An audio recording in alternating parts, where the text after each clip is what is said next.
Su Xiaoyan menunjukkan jejak keputusasaan di wajahnya, sangat sedih, sangat sedih. Kapten, apa yang harus kita lakukan? Suaranya bahkan tercekat, malu-malu. Jangan takut, tidak akan terjadi apa-apa. Masalah besarnya adalah untuk misi ini. Kembalilah dan terima hukumannya. Jangan khawatir, kita belum melakukan apa-apa. Bahkan jika tentara utara dapat menahan kita, itu tidak akan berpengaruh pada kita. Bagaimanapun, perguruan tinggi tahu kami di sini, kami tidak melakukan penyerangan atau pencurian. Mayor tersenyum dan berkata, jadi, pilihan Anda benar. Singkirkan semuanya dan taruh mereka di tahanan. Oh, iya, omong-omong aku lulus dari Akademi Guru Jiwa Kerajaan Matahari Bulan. Dengan kata lain, peringkat atas Legiun Utara pada dasarnya adalah dari Akademi Guru Jiwa Kerajaan Matahari Bulan. Oleh karena itu, kami selalu membenci Shrek. Tanpa diduga, satu terletak di timur laut. Legiun tentara berpangkat tinggi lahir di Akademi Guru Jiwa Kerajaan Mingdu Sun Moon di ujung barat. Apa kamu tahu hubungan antara kedua akademi itu? Tahukah kamu? Apa kamu tidak tahu saat itu, Tang Wulin memimpin teman-temannya ke Sun Moon Royal Soul Theater Academy untuk bermain. Tang Wulin menundukkan kepalanya dengan tidak senang, dan sepertinya dia telah menerima takdirnya, yang setara dengan memasuki sarang pencuri. Mayor melanjutkan, jangan berpura-pura. Meskipun aku membencimu Shrek, kalian semua pasti siswa dari halaman dalam. Selain itu, basis kultivasi cincin kelima harus menjadi master baju besi satu kata. Jangan khawatir, saya akan memberi Anda kesempatan. Tidak peduli bagaimana Anda berpura-pura, saya tidak akan berbelas kasihan. Ayo, bawakan mereka helm pelarangan spiritual. Ini pada dasarnya sangat mudah. Anda bahkan tidak bisa menggerakkan pikiran, dan Anda baik-baik saja. Kami tidur di sini selama 10 hari. Saya berjanji bahwa Anda akan dilepaskan setelah 10 hari. Mungkin, Anda akan lapar saat itu, tetapi Anda pasti tidak akan mati. Melihat tentara-tentara itu mengeluarkan helm mereka dan berjalan, Tang Wulin mengangkat kepalanya dengan ganas, wajahnya penuh kepanikan, kamu tidak bisa melakukan ini. Kamu, Helm itu jatuh, dan medan magnet yang kuat langsung membentur. Tubuh Tang Wulin miring. Jatuh ke tanah dengan lembut. Kekuatan roh orang lain diblokir, dan tidak mungkin untuk melawan, mereka hanya bisa memakai helm dan pingsan ke tanah. Mayor mengangkat bahunya, seharusnya begini. Murid-murid Shrek sangat licik. Mereka tidak bisa diberi kesempatan. Helm pelarangan spiritual semacam ini khusus untuk pelanggar kambuhan akan menutup lautan spiritual mereka. Tidur nyenyak. Kalian. Saya hanya tidak tahu apakah Akademi Shrek akan memperlakukan mereka lebih baik karena pertemuan mereka kali ini. Atau, apakah mereka akan langsung dikeluarkan? Jangan salahkan saya, salahkan Akademi Anda karena terlalu kejam. Ambil semuanya dan kirim mereka ke ruang kurungan. Setelah 10 hari, mereka akan dibebaskan. Para prajurit itu berlari, satu untuk setiap dua, dan mengatur 7 Tang Wulin dan dengan cepat pergi. Mayor menyentuh dagunya dengan tangan kanannya, dengan ekspresi bijaksana di wajahnya, dan berkata dengan suara yang dalam, biarkan tim operasi khusus menggeledah dasar pangkalan dan mendeteksinya dengan radar untuk melihat apakah mereka memiliki rekan yang bersembunyi di luar. Terutama untuk pengintaian. Apakah ada mecha? Ya, Mayor. Mayor menyempitkan matanya. Dia selalu dikenal karena tindakannya yang cermat dan tidak akan pernah melepaskan detail apapun. Ruang kurungan yang gelap selalu menjadi tempat yang paling ditakuti tentara. Tidak ada apa-apa di dalam ruangan kurungan. Seluruh ruangan kurungan hanya setinggi 2 kaki yang merupakan ketinggian yang membuat orang tidak bisa duduk. Tidak ada cahaya di dalamnya. Hanya ada satu mulut kecil yang bisa membawa makanan masuk. Bagian paling menakutkan dari ruang kurungan adalah tidak ada apa-apa. Orang biasa yang dikurung di sini dan bisa bertahan selama 7 hari sudah cukup kuat. Dalam ruang tertutup yang gelap untuk waktu yang lama, roh akan runtuh. Tang Wulin dan yang lainnya mengenakan borgol dan helm, berbaring diam di ruang kurungan. Saya tidak tahu berapa lama, di ruang gelap, salah satu tangannya perlahan terangkat, dengan lembut menggenggam sisi helmnya, dan kemudian perlahan-lahan mematahkannya. Benar, pecah saja. Tanpa kunci dan kata sandi elektronik, helm tidak dapat dibuka. Tapi dia mematahkannya dengan kedua tangannya secara tiba-tiba. Ada borgol di tangannya, yang tidak mudah untuk ditangani. Dengan susah payah, borgol logam tersebut langsung putus. Saat berikutnya, ia juga mengangkat helm di kepalanya. Menggosok pergelangan tangannya, merasakan pemulihan bertahap kekuatan jiwa di tubuhnya, cahaya ungu samar terpancar dari matanya. Bukankah Tang Wulin yang melepaskan borgolnya dan melepas helmnya? Dia melihat sekeliling, dan tentu saja, semua temannya ada di sana. Dia juga menghela nafas lega. Mungkin karena dibedakan, dia membuka borgol dan helm Xie Xie terlebih dahulu. Kemudian satu tangan menutupi mulut Xie Xie. Setelah beberapa lama, tubuh Xie Xie bergetar sedikit, dan Tang Wulin segera berbisik, "Jangan bicara. Tetap diam." Xie Xie segera mengerti, dan saat roh itu pulih, dia mulai dengan cepat memulihkan kekuatan jiwanya. Tang Wulin melakukan hal yang sama, membuka borgol dan helm teman-temannya. Mengapa dia belum ditutup oleh helm? Tidak ada yang istimewa tentang itu. Tidak ada keraguan bahwa borgol penyegel jiwa dapat menyegel kekuatan jiwa, bahkan jika master jiwa dengan basis kultivasi yang lebih kuat diborgol oleh borgol penyegel jiwa, situasinya tetap sama. Namun jangan lupa bahwa Tang Wulin masih memiliki kekuatan energi dan darah yang kuat. Ketika helm itu dikancingkan di kepalanya, dia segera mendorong kekuatan darah untuk mengalir ke kepalanya, secara paksa membentuk lapisan pelindung. Jika Mayor bisa melihat Tang Wulin di helm pada saat itu, dia tidak akan berpikir dia bisa menyegernya. Pada saat itu, pola naga emas muncul di wajah Tang Wulin. Dengan kekuatan ki dan pemblokiran darah, efek kekuatan mental tertutup dari helm secara alami sulit dicapai. Selebihnya sederhana.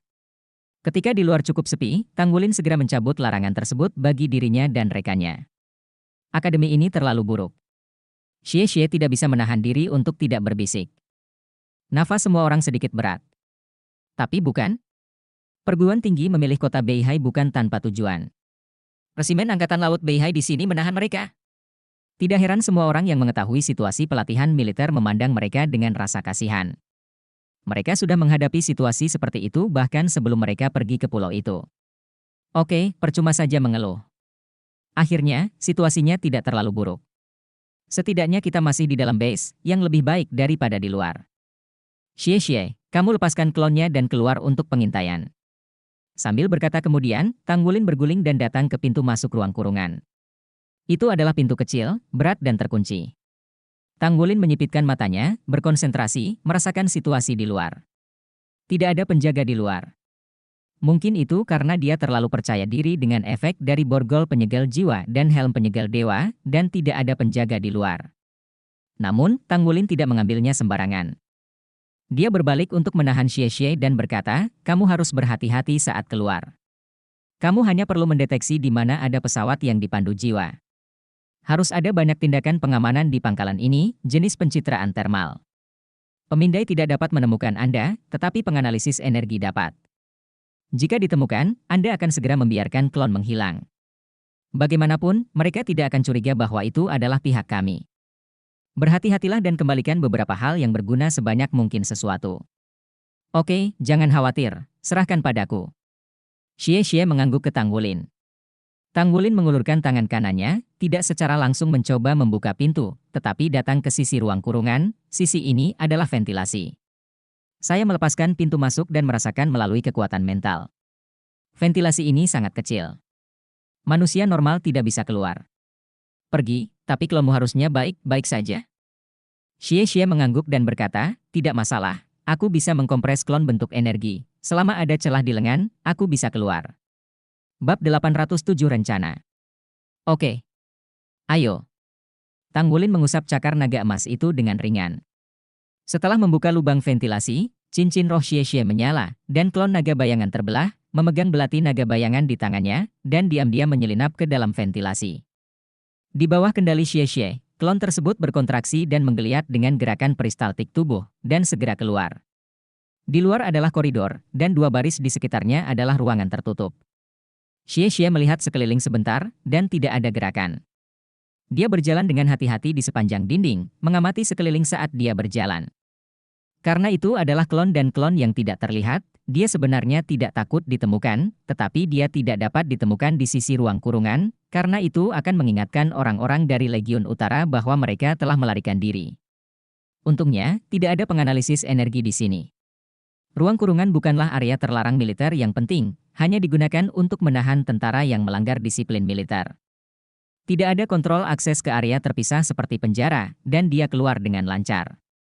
Pada saat ini, langit di luar benar-benar gelap, tetapi bagian dalam pangkalan Angkatan Darat Utara terang benderang, dengan tentara berlarian dari waktu ke waktu. Xie Xie bersembunyi di sudut gelap dan mengamati dengan tenang, klonnya tidak bisa terlalu jauh dari tubuh. Dengan basis kultivasi Raja Jiwa saat ini, itu hanya dapat dipisahkan paling banyak 1 kilometer. Jika Anda harus mempertahankan kontak dan kendali di luar jarak ini, konsumsi kekuatan jiwa dan kekuatan mental akan meningkat secara geometris. Di sini terlalu besar, dan Xie tidak tahu di mana dia sekarang. Untungnya, dia segera melihat pesawat itu. Tidak jauh dari ruang kurungan, pintu gudang perlahan terbuka, dan sebuah pesawat yang baru saja jatuh dari kejauhan perlahan terbuka dan parkir di dalam gudang. Yang lebih mengejutkan Xie adalah gudang tempat pesawat berlabuh tepat di sebelah tempat ruang kurungan mereka berada, hanya dipisahkan oleh 2 dinding. Xie bergegas ke gudang, hanya untuk melihat bahwa perisai di pesawat perlahan terbuka, dan keempat pilot itu bangun dan turun dari pesawat. Xie melompat ke pesawat dan melihat-lihat. Ini pesawat tempur, ada 4 tempat duduk di dalamnya yang tidak luas. Berbagai instrumen dan peralatan di dalamnya tampaknya agak rumit, dan sekarang lampu di atas secara bertahap padam. Keempat pilot itu turun dari pesawat sambil berbicara dan tertawa. Perisai yang dibuka pesawat perlahan ditutup. Di gudang ini, ada pesawat serupa lainnya. Gayanya sama. Xie menyipitkan matanya, turun dari pesawat dengan tenang, dan dengan cepat kembali ke ruang kurungan. Tang Wulin mendengarkan cerita Xie tentang situasi spesifik, dan setelah memikirkannya beberapa saat, ini memang sebuah peluang. Namun, jika kita melihatnya seperti biasa, kita mungkin tidak dapat mengeluarkan pesawat dengan mudah. Untuk menerobos gudang, yang terbaik adalah menunggu pesawatnya. Saat menjalankan misi, pesawat lepas landas secara alami. Tapi ini berarti kami tidak dapat membajak pilot begitu kami tiba. Terlalu mudah untuk terlihat. Namun, bagian dalam pesawat terlalu kecil untuk kami sembunyikan. Xie berkata, setelah pilot pergi, ada personel perawatan khusus untuk memeriksa status pesawat. Diperkirakan mereka masih akan diperiksa sebelum lepas landas berikutnya. Lei Zhengyu berkata, keunggulan jet tempur terletak pada kecepatannya. Begitu mereka berakselerasi penuh, jarak tempuh 30 km memang waktu yang singkat. Tapi jet tempur juga punya masalah, yaitu posisi internal yang terlalu sedikit, dan kami masih membutuhkan pilot profesional untuk mengoperasikannya. Interiornya memang tidak bisa menampung begitu banyak orang dalam waktu yang bersamaan. Apalagi kedua pesawat itu. Pesawat lepas landas pada saat yang sama kemungkinannya terlalu kecil. Jika pesawat angkut, atau helikopter, kemudian menyentuh kapasitas internal yang cukup, mereka bisa menjadi terlalu lambat dalam tahap lepas landas. Kita tidak bisa pangkalan tentara utara akan ditangkap dan saya takut. Tang Wulin berkata, Xie, jika kita semua terjepit dalam satu jet tempur tanpa mempertimbangkan pilotnya, apakah menurutmu itu mungkin? Xie berkata dengan ekspresi aneh, sangat sulit. Kami memiliki 7 dari kami di 4 posisi. Saya khawatir Lisi saja tidak cukup untuk 1 posisi. Pesawat itu terlalu kecil. Tang Wulin menyipitkan matanya, jika kita hanya 4 orang, bukan tidak mungkin jika kita memiliki seseorang yang bisa menerbangkan pesawat. Tapi syaratnya kita bisa menerbangkan sendiri pesawatnya. Mengendarai sendiri? Tang Wulin berkata, pesawatnya. Pengendaliannya jelas lebih rumit daripada mobil yang dipandu jiwa, tetapi belum tentu jauh lebih rumit daripada mecha. Bahkan lebih sederhana lagi. Jika Anda ingin mengendalikan pilot untuk pergi, ketidakpastiannya terlalu besar, dan itu sepenuhnya di luar kendali kami. Satu-satunya peluang adalah suatu ketika, bagaimana jika kita bertemu dengan seorang pilot yang melihat kematian sebagai rumah? Jadi, saya punya ide. Haruskah kita terbang sendiri? Tapi, siapa yang akan mengemudi? Ye Xinglan bertanya dengan bingung. Tang Wulin memandang Xie, kita punya 9 hari tersisa. Dalam 9 hari, saya yakin bahwa pesawat di gudang pasti akan lepas landas lagi. Anda bisa melihat lebih dekat dan mengamati bagaimana mereka mengendalikan pesawat saat lepas landas, dan mencatatnya. Belajar. Lihat itu beberapa kali lagi. Persyaratan saya tidak tinggi. Selama Anda bisa mengeluarkan pesawat, lepas landas dan mempercepat dengan lancar, dan hampir tidak mengontrol arah, tidak apa-apa. Kita hanya perlu terbang 30 km. Xie melebar melihat Tang Wulin, bos, apakah kamu tidak takut dengan kecelakaan pesawat? Apakah kamu percaya padaku? Tang Wulin mengangkat bahu dan berkata, kecelakaan pesawat mungkin terjadi, tetapi Zheng Yu dan Yuanen ada di sana. Pesawatnya hancur dan orang-orang mati. Tapi jika kita gagal, kita mungkin benar-benar tidak bisa berlatih. Karena itu, semuanya tergantung padamu. Xie menelan ludahnya. Lalu aku coba? Tarian Tanglin berkata, waktu juga, kami berencana untuk membuat seketat mungkin, ketemu Xie tanpa diduga, Hari-hari ini kau telah bekerja keras untuk mempelajari dan mengintai pesawat untuk mengarahkan perhatian pada setiap detail. Selanjutnya dalam beberapa hari terakhir, orang-orang dari Tentara Utara akan datang untuk memeriksa situasi di ruang kurungan setiap hari. Helm tersebut menghancurkan sistem internal dan memasangnya kembali. Hal yang sama berlaku untuk borgol, cukup disamarkan. Lagi pula, ruang kurungan itu sangat pendek sehingga tentara yang bertugas menginspeksinya datang untuk melihatnya, dan pergi ketika mereka melihat bahwa mereka tidak bergerak. Akhirnya, hari ketujuh. Xie kembali dengan tenang. Bagaimana? Tang Wulin bertanya dengan suara rendah. Xie berkata, dapat dipastikan bahwa 2 pesawat di gudang ini akan melaksanakan misi pengintaian penerbangan pagi dan sore masing-masing setiap hari. Saya pada dasarnya ingat proses lepas landas mereka. Nyalakan pesawat dan akselerasi penuh. Seharusnya tidak menjadi masalah besar. Kapan kita harus bertindak? Tang Wulin menarik napas dalam-dalam, kita sudah merencanakan semua metode darurat, dan kita kekurangan ini. Situasi kali ini memang berbahaya, tetapi kita adalah 7 monster Shrek. Apapun yang terjadi, Anda tidak bisa begitu saja kembali dengan cara yang suram. Lakukan besok pagi. Pagi seharusnya lebih mudah dari malam hari. Orang-orang yang bertugas saat ini adalah yang paling kelelahan. Keesokan harinya, dini hari. Sebagai pemimpin awak pesawat, Rufu adalah orang pertama yang datang ke gudang tersebut. Kami menyapa staf maintenance yang baru saja memeriksa pesawat, dia berdiri di bawah pesawat dan melihat pesawatnya dengan ekspresi puas di wajahnya. Dia menyukai pesawat terbang sejak kecil, dia menyukai perasaan terbang di langit. Dia hanyalah orang biasa, untuk menjadi pilot yang berkualitas, dia telah melakukan pelatihan yang sangat keras. Dengan upaya tak henti-hentinya, penerbangan akhirnya dimulai 5 tahun lalu. Dari pilot trainee awal hingga pemimpin kru penerbangan saat ini, dia telah melakukan banyak upaya. Dia sangat suka terbang. Di depannya, adalah pejuang federal baru, Tianxiang 17, pejuang generasi ke-17. Dilengkapi dengan perangkat turbojet yang dipandu jiwa, akselerasi instan dapat menembus penghalang suara dalam 26 detik. 4 senapan mesin pembunuh jiwa telah diserang secara terus-menerus. Pada saat yang sama, 8 peluru yang dipandu jiwa yang dipasang tetap dapat dipasang untuk serangan jarak jauh di ketinggian. Ini adalah generasi baru pesawat serang yang dapat menyerang udara dan darat secara bersamaan. Federasi telah beroperasi sejak penggantian generasi pejuang ini 6 tahun yang lalu dikenal dengan performa yang stabil dan kecepatan serangan yang super tinggi.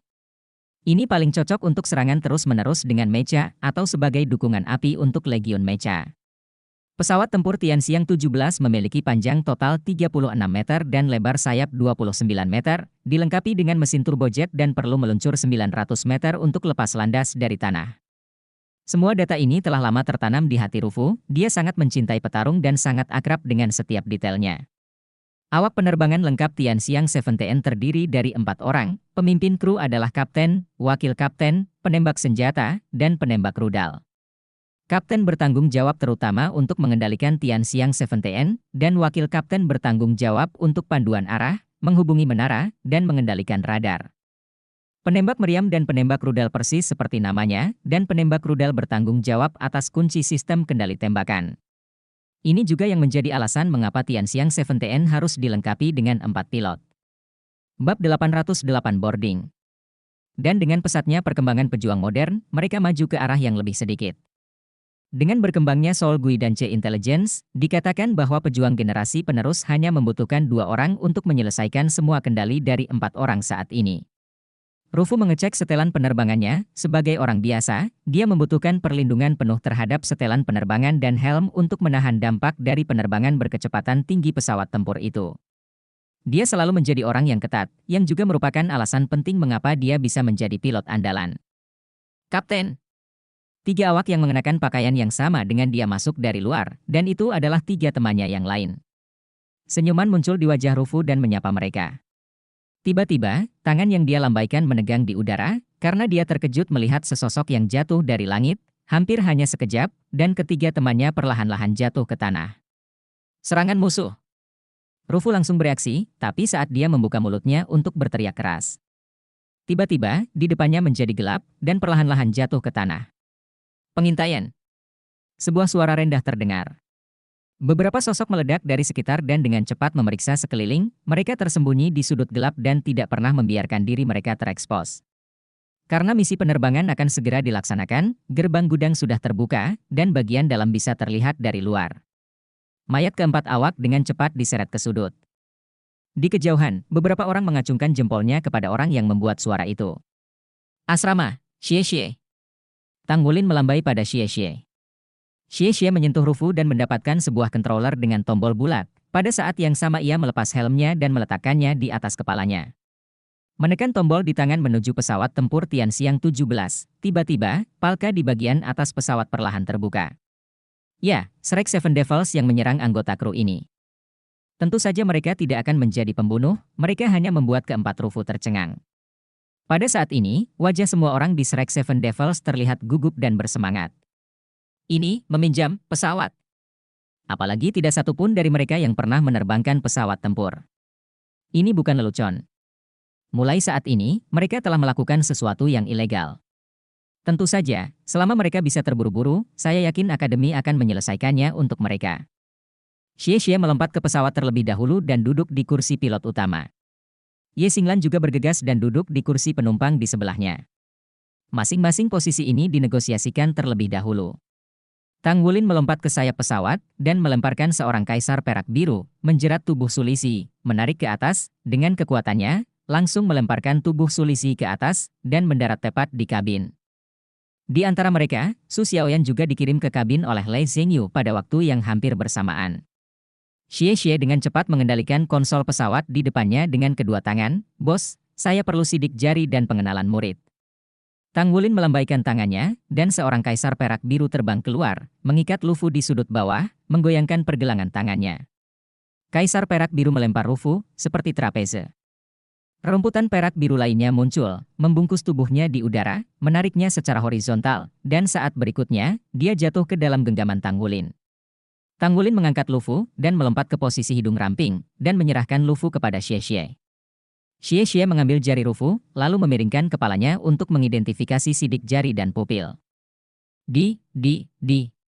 Diiringi dengan 3 bunyi bip elektronik, lampu instrumen di kokpit pesawat menyala, dan berbagai indikator mulai menunjukkan status pesawat saat ini. Xie bersorak, selesai. Tang Wulin menjentikan pergelangan tangannya, Lan Yinhuang menegakkan tubuh dan mengirim Rufu kembali ke tanah. Cepat debuk dan mulai. Menurut waktu resmi berlayar, kita masih punya peluang 1 menit. 1 menit kemudian, saatnya untuk mengkonfirmasi. Setelah pengamatan hari ini, semuanya di bawah kendali mereka. Seluruh rencana juga akurat hingga yang kedua. Xie dengan cepat memindahkan tombol dengan kedua tangan, dan pada saat yang sama memberi isyarat tidak masalah kepada Tang Wulin. Tang Wulin terangkat dan mendarat kembali di kabin lagi, di depan sayap ekor, Zhengyu, Yuanen, di tempat. Lei Zhengyu dan Yuanen Yehui berada di sayap di kedua sisi saat ini. Pesawat hanya dapat menampung 4 orang, tidak mungkin untuk memeras lebih banyak, hanya cara khusus untuk terbang. Kaisar perak biru menyebar dari Tang Wulin, membentang di sepanjang badan pesawat hingga ke sayap di kedua sisinya. Pada saat yang sama, penutup kabin perlahan-lahan jatuh, menutupi 4 orang di dalamnya. Yuan Yehui dan Lei Zhengyu merangkak di kedua sisi sayap, dan kemudian membiarkan rumput perak biru terjerat dengan sayap, seperti yang dilakukan Tang Wulin sendiri, kecuali posisinya sedikit di belakang kanopi. Tempatnya bisa dikatakan di tengah kota, dan rasanya seperti naik pesawat. Lan Yinchao dengan kuat memperbaiki tubuh ketiga orang itu di pesawat, dan Tang Wulin mengangkat tangannya dan mengetuk pesawat 3 kali. Saat penutup kabin ditutup, suara tidak dapat ditransmisikan, dan hanya dapat dikonfirmasi dengan ketukan dan gerakan kabin. Duduk di belakang kabin, Su Xiaoyan bertugas untuk mematuhi perintah Tang Wulin. Xie tertawa, teman-teman, kita akan lepas landas. Aku sangat bersemangat untuk penerbangan pertama dan penerbangan pertama. Hati-hati, keluargamu Yuanenke masih di sayap. Ye Xinglan mengingatkannya dengan dingin tahu. Jangan khawatir, begitu. Tang Wulin, Lei Zhengyu, dan Yuan Yehui jelas sangat berhati-hati di luar sana. Tang Wulin memiliki kekuatan fisik terbaik, dan sebagai kapten, dia selalu diminta untuk duduk di tempat yang berbahaya.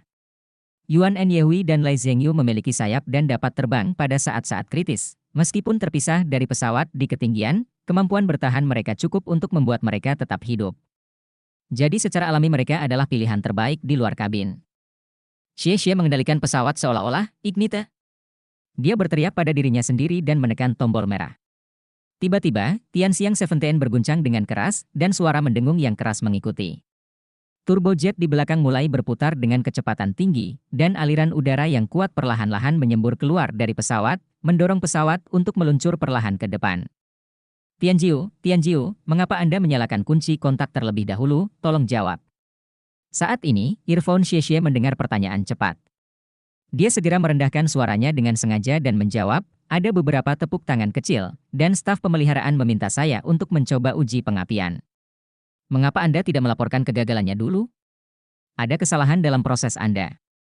Sebuah suara serius terdengar dari headset. Suara. Maaf, adalah kesalahan proses saya, kata Xie. Sekarang perintahkan kamu untuk segera mematikan mesin dan menunggu untuk diproses. Ya. Xie berjanji, dan Tianxiang 17 perlahan-lahan keluar dari gudang yang mati di bawah kendalinya. Mengemudi Xie tidak diragukan lagi asing, tetapi pesawatnya sendiri sangat berat. Xie telah mengamati operasi Rufu selama berhari-hari, dan kontrol paling dasar tetap tidak salah. Setelah meluncur keluar dari gudang, dia perlu mengendalikan pesawat ke depan sekitar 300 meter, lalu belok kanan agar bisa lepas landas di landasan. Tianjiu, apa yang kamu lakukan dan mengapa kamu keluar dari kabin? Suara marah terdengar dari headset lagi.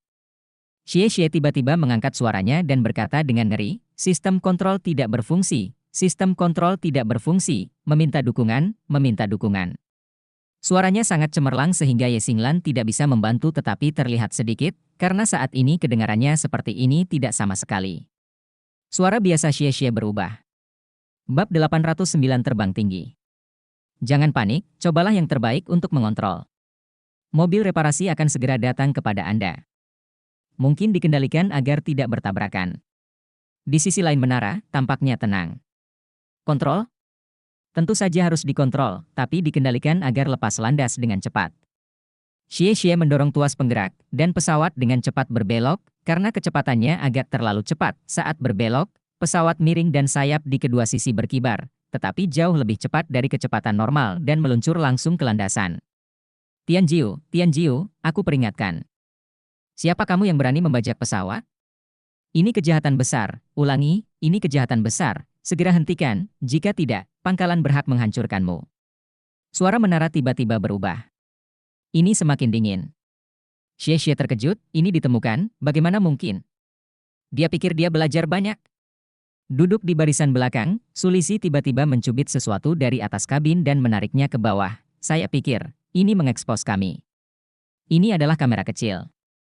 Tidak ada keraguan bahwa ini dapat menyampaikan situasi di dalam kabin. Untuk tower, selama tower menarik video tersebut, Anda dapat langsung melihat situasi di sisi mereka. Ye Xinglan buru-buru berkata, cepat. Aku tahu. Xie menarik tuas penggerak, dan sudah terlambat untuk naik ke landasan pacu, karena sirene yang menusuk telah berbunyi, dan samar-samar terlihat bahwa penghalang itu digunakan untuk menutup landasan pacu di kejauhan. Papan perlahan naik, dan bahkan jika mereka bisa naik landasan nanti, tidak mungkin lepas landas. Mata Xie berkedip dengan cahaya dingin, dan dia meraih tuas baling-baling dengan tangan kanannya, dan dengan kasar menariknya kembali. Dalam sekejap, tusukan yang menakutkan langsung menekan 4 orang di kabin di kursi, dan 3 orang di luar kabin merasakan kekuatan yang kuat datang dari mereka, dan aliran udara yang sangat kuat langsung berdampak pada mereka. Tang Wulin berteriak, pertempuran baju besi. Yuan Enyehui dan Lai Zhengyu merilis baju besi tempur mereka sendiri pada saat yang sama, dan dia sendiri tidak terkecuali. Dengan penutup helm dan topeng, ini lebih baik. Pesawat berakselerasi tiba-tiba, dan tidak berakselerasi dengan stabil. Hidung Tianxiang 17 pertama kali terangkat dan melompat, dan kemudian seluruh pesawat tiba-tiba melompat keluar. Mereka sekarang berada di landasan pacu taksi, yang bukan merupakan landasan pacu yang sebenarnya. Mereka hanya berjarak lebih dari 300 meter dari landasan pacu di depan. Di sisi lain landasan pacu ada sepotong rumput atau sabuk yang licin. Perataannya masih datar, tetapi sebenarnya tidak. Tanah yang keras. Cahaya oranye yang menyilaukan meletus dari jet ekor Tianxiang 17, dan jarak hanya 300 meter hampir seketika. Hampir seketika, mereka bergegas ke halaman. Xie meraung dan menarik joystick dengan tangan sekuat tenaga. Pekarangan itu hanya selebar 400 meter, dan ada barak besar di depannya. Jika mereka tidak bisa terbang, maka mereka akan langsung menabraknya. Sambil menarik rasa kendali, armor pertempuran dari 4 orang di kabin dilepaskan dengan suara bulat. Tidak ada yang ingin mati. Situasinya tidak seperti yang mereka harapkan. Mereka tidak bisa lepas landas di landasan yang sebenarnya. Mereka harus melawan yang ini. Ah! Su Xiaoyan menjerit tajam. Tianxiang Seventeen mengguncang dengan keras di halaman rumput. Melihat jarak 400 meter di halaman akan mencapai ujung, dinding beton tebal ada di depan.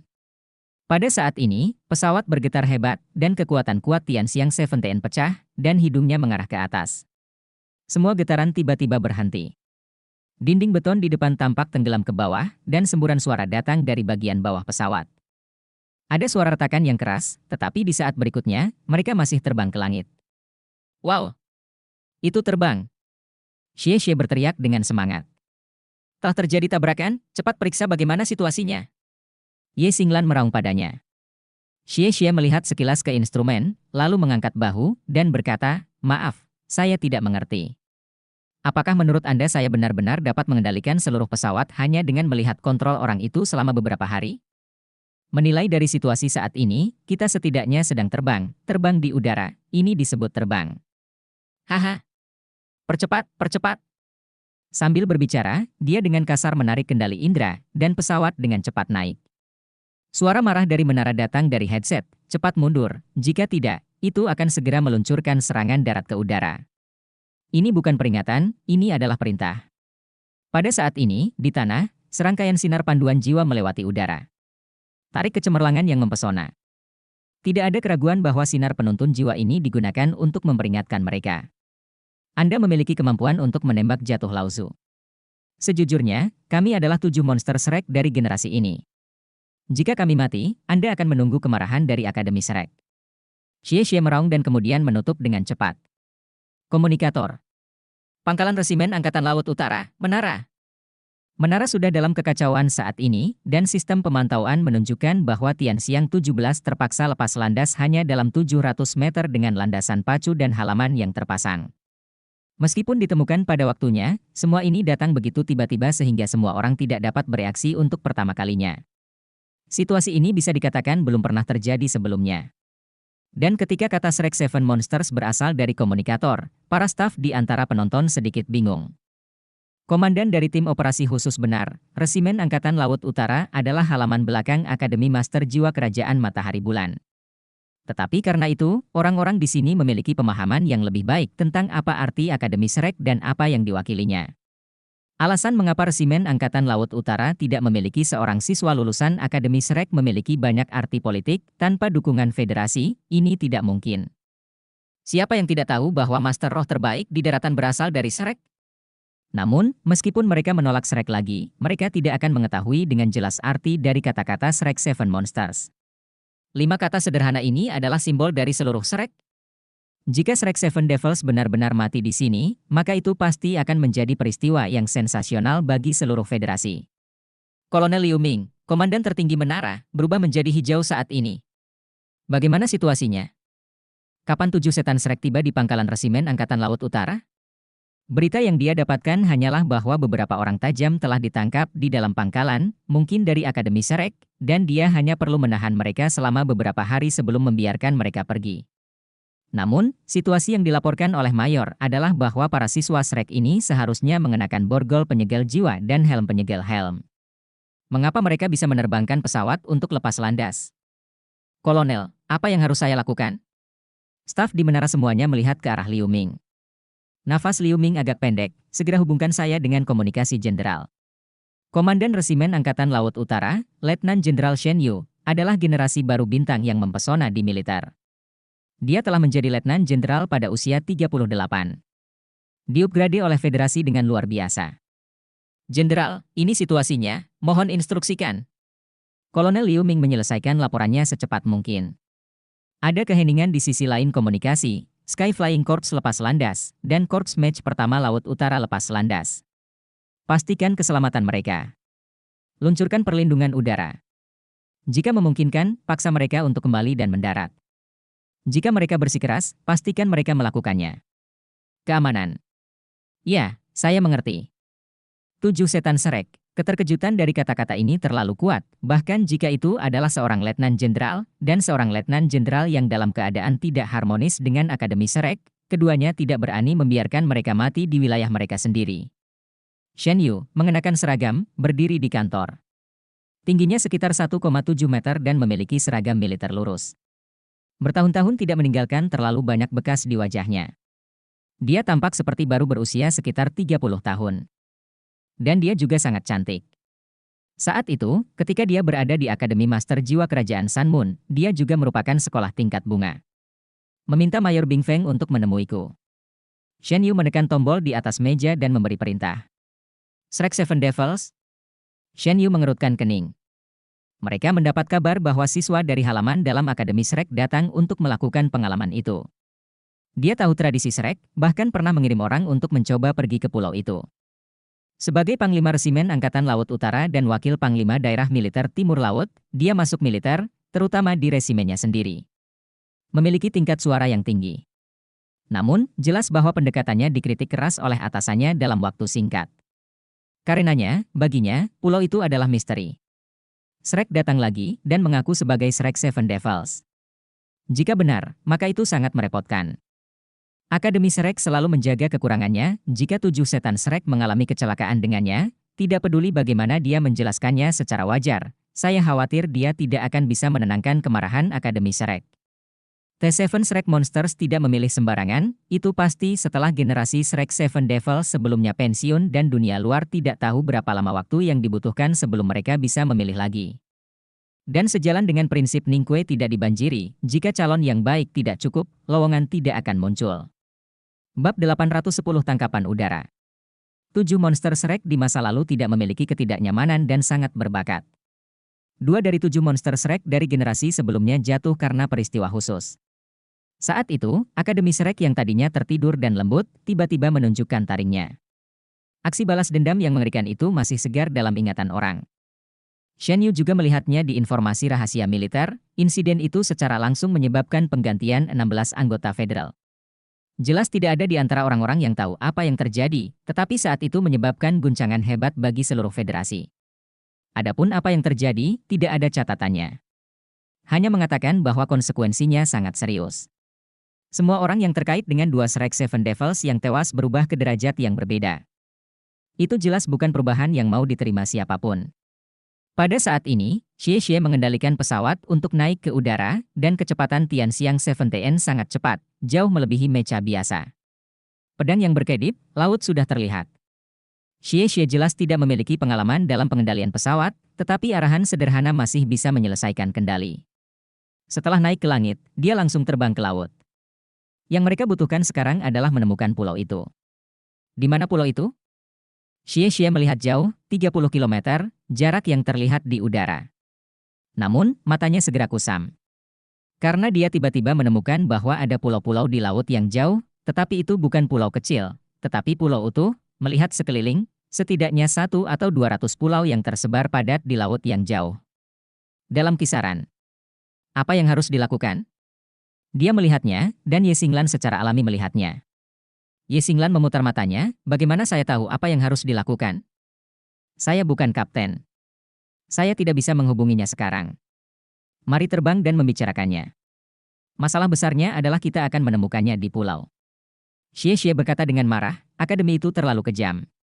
Jadi, beri kami waktu 15 hari untuk memblokir garis pantai, belum lagi, meskipun petanya palsu, itu sama sekali bukan pulau. Tunggu sebentar, tunjukkan petanya. Su Xiaoyan, yang duduk di belakang, berkata tiba-tiba.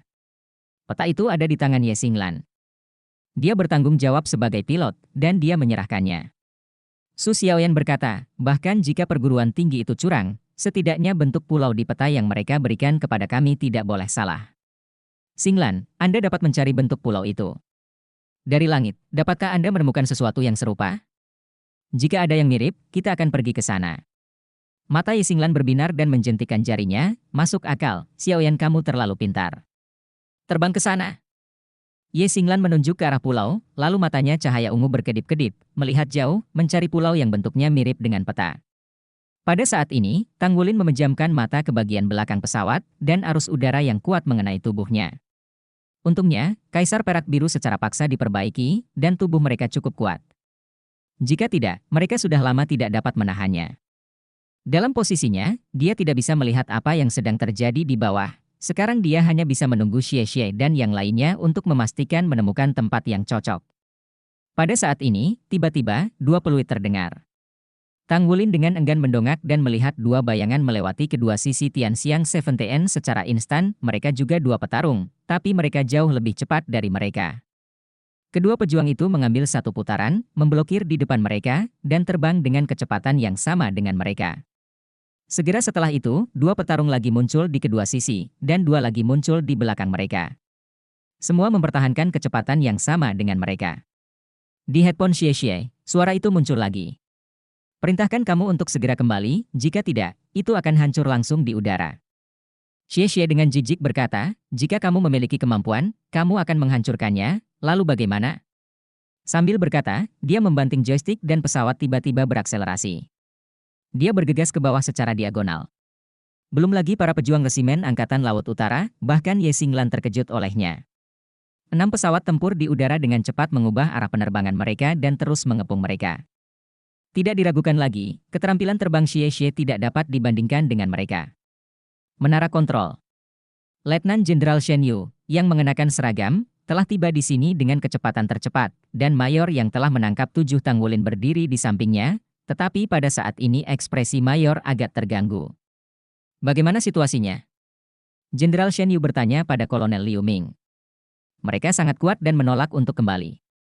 Kami dengan enggan memblokir mereka dan mengurangi kecepatan mereka hingga mendekati Pulau Iblis. Tetapi amukan mereka sangat berbahaya dan dapat menyebabkan kerusakan pesawat dan kematian kapan saja.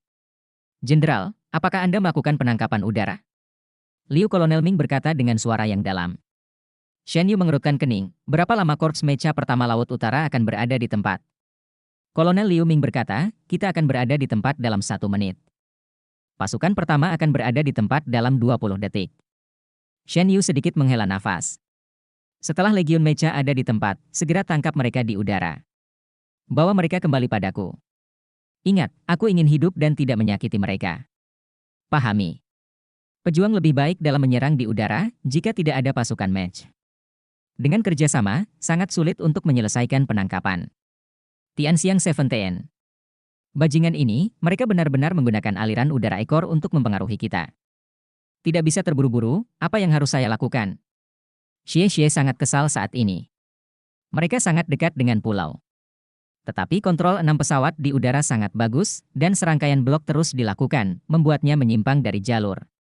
Jika bukan karena beberapa tabrakan berani Xie Xie, mereka bahkan mungkin terpaksa kembali ke pangkalan resimen Angkatan Laut Utara.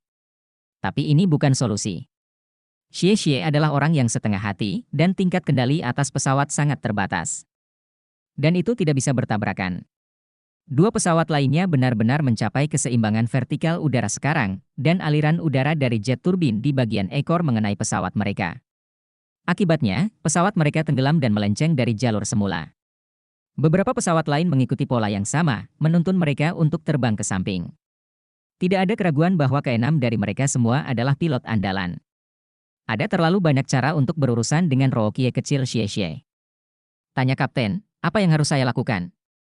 Apakah itu mengudara lebih awal?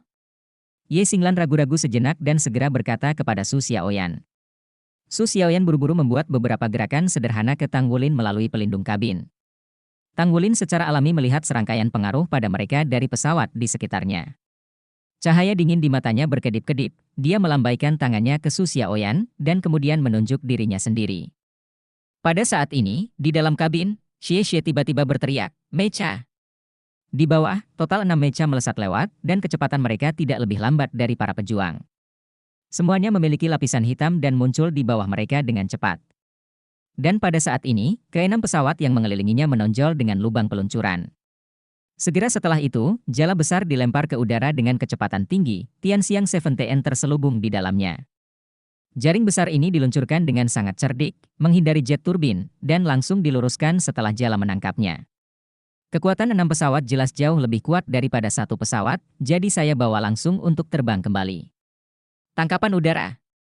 Belum lagi melihat situasi ini, Tang Wulin dan yang lainnya bahkan belum pernah mendengarnya, kali ini membuka mata. Saat ini, Tang Wulin, yang telah merangkak di bagian belakang pesawat, tiba-tiba duduk tegak. Kemudian, raksasa tiba-tiba muncul di depannya. Pada saat ini, tidak peduli itu 6 pesawat yang menangkap mereka di udara, 6 mecha tingkat hitam yang bertanggung jawab atas perlindungan mereka, dan menara, mereka semua memperhatikan situasi mereka di udara.